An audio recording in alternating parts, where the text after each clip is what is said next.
하나님 말씀 잠언 18장 18절에서 24절까지 말씀 교독합니다. 잠언 18장 18절에서 24절입니다. 오늘은 9월 9일 토요일 아침입니다.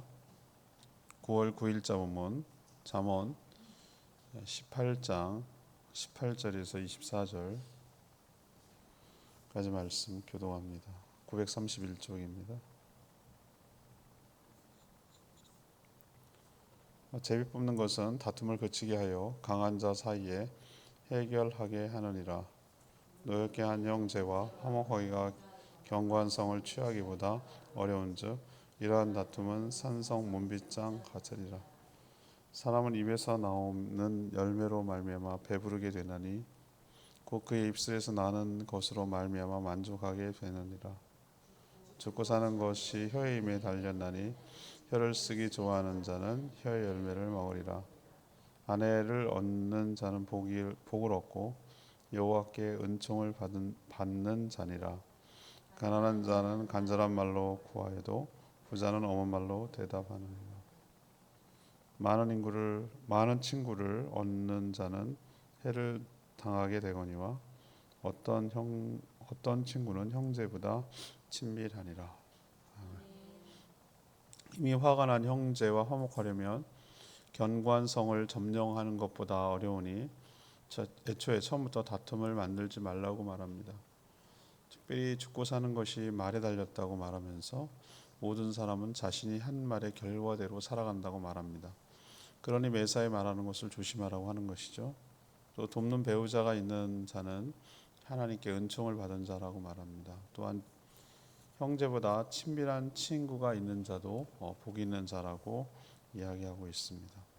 오늘 질문은 다툼을 피하려면 어떻게 해야 합니까?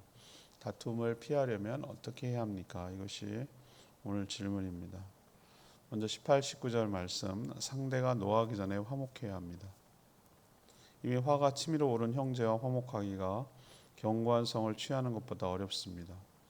인격의 세 요소, 지성, 감성, 의지 중에서 지성과 의지의 지배를 받을 것처럼 우리가 생각되지만 의외로 사람은 감성의 영향을 받는 것이 사람입니다. 화가 나면 이성을 잃고 홧김에 선을 넘는 짓을 저지르고 나중에 후회하게 되는 것이죠. 그러니 다툼이 일어나기 전에 상대방에게 화를 돋우는 그런 일부터 하지 않는 것이 현명하다는 것이죠. 특히 상대의 인격을 모독하고 존재를 무시하는 말 그리고 그런 행동은 관계를 돌이킬 수 없는 분노와 파국을 가져온다는 것입니다. 일단 화가 난 상태, 분노한 상태에서 그 마음을 풀기가 너무 힘들다는 것을 마음 문이 견고한 빗장으로 담긴 성을 점령하는 것처럼 그렇게 어렵다는 것을 빗대고 있습니다. 이 마음이 다쳤기 때문에 그런 것이죠.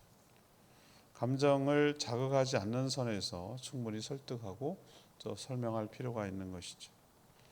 여전히 양보할 수 없고 평행선을 달리면 차선책으로 제비뽑기도 고려하는 것이죠. 제비뽑기란 신탁, 곧 하나님께 맡기는 것을 의미합니다. 그 결정에 따르자는 것이죠.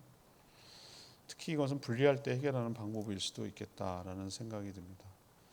그래서 오늘 첫 번째 교훈은 이겁니다. 다툼을 관계가 중요한데 피하려면 일단 상대가 노하기 전에 일을 처리하고 노하도록 한 상태에서 일을 하면 더 에너지가 많이 들고 힘이 드니까 화나기 전에 화목하는 것이 현명하다라는 것이 오늘 조언입니다. 두 번째 다툼을 피하려면 20절 21절 말씀 말의 영향력을 알고 조심해야 한다는 것이죠. 항상 다툼에서 화근은 말에 있습니다. 말 때문에 시작하고 말 때문에 악화되고 말 때문에 파국으로 치닫는 것이죠. 그래서 오늘 잠언 표현에 사람이 죽고 사는 것이 혀에 달렸다라고 말을 합니다.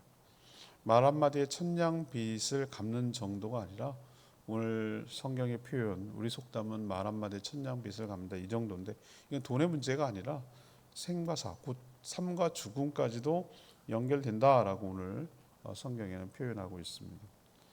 사람이 무슨 말을 하든지 자신이 한 말의 열매를 먹는다. 이 말은 말의 열매란 그렇게 해서 생겨난 결과를 가져간다라는 것이죠. 좋은 말을 하면 좋은 열매를 맺고 나쁜 말을 하면 당연히 나쁜 열매를 먹는 것이죠. 그러니 지혜로운 사람은 다른 사람과 다툴 상황을 만들지 않는 것이 지혜로운 사람이죠. 다툴 수 있는 말을 하지 않도록 조심해서 산다는 뜻입니다. 말의 영향력과 파괴력을 누구보다도 더 잘 알기 때문입니다. 이미 다툼이 시작된 뒤에 수습하기보다는 다툼이 시작되지 않도록 조심스럽게 말하는 것이 더 현명하다라는 뜻입니다. 결국 우리는 말한 그대로 살게 되는 것이죠. 왜? 말의 권세가 있기 때문입니다. 그래서 다툼을 피하려면 두 번째 교훈은 말의 영향력을 알고 매사의 말을 조심하게 하는 것, 이것이 바로 다툼을 피하는 하나님의 지혜입니다. 세 번째 얘기는요, 22절에서 24절까지 말씀이에요. 곁에 아껴주는 자를 만들어야 된다는 것이죠. 곁에서 아껴주는 자를 만들어야 된다.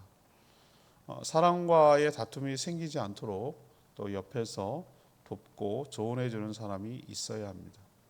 또 설령 다툼이 생기더라도 악화되지 않고 원만하게 수습되도록 도와줄 사람이 곁에 있는 자가 복이 있는 사람입니다. 곁에서 아끼며 돕는 자는 오늘 소개하기를 배우자, 아내와 또 친구라고 말합니다. 22절 그런 표현이 나오죠. 그래서 아내를 얻은 자는 복을 얻고 여호와께 은총을 받은 자라고 그렇게 말하는 것이죠. 꼭 아내만 얘기하지 않아요. 저는 좋은 남편을 얻은 자도 복을 얻고 이렇게 말하는 것도 필요해요. 그래서 저는 배우자라고 표현했습니다. 이건 서로 마찬가지예요. 돈이 많은 부자라고 내 편이 되어주는 것은 아닙니다. 착각하지 말라는 거죠. 오늘 여기 보면 오히려 그 부요함 때문에 사람이 사람을 거만하게 대하고 거만한 태도를 취할 수 있다는 것이죠. 그러면 누가 진짜냐? 진짜 친구는 어려울 때 돕는 친구죠. 아는 사람들이 많다고 해서 모두 친구는 아닙니다. 모른 척하죠.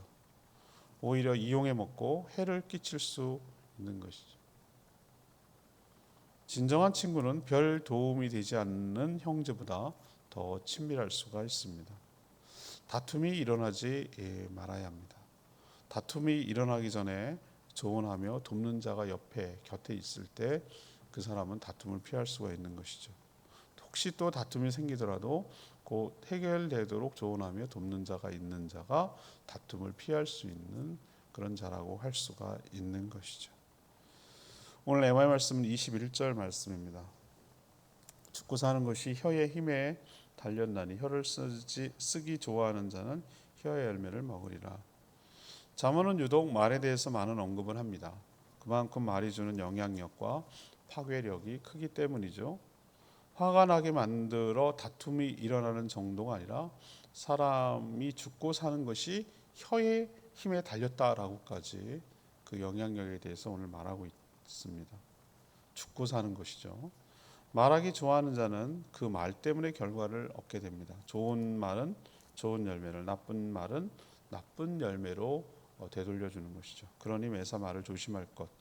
왜? 생사, 죽고 사는 것이 달려있기 때문이라고 오늘 조언하는 것 기억하시기를 바랍니다. 오늘 세 가지 말씀드렸습니다. 다툼을 피하려면 어떻게 해야 합니까? 그러니까 먼저는 상대가 노하기 전에 화목할 것. 두 번째는 말의 영향력을 알고 조심해야 할 것. 세 번째는 곁에 아껴주며 조언해주는 자를 만들 것. 이것이 바로 오늘 성경의 말씀이고 우리를 향한 하나님의 교훈입니다. 오늘 말씀 붙들고 기도하기 전에 760장 찬양제 760장 부르고 기도하겠습니다.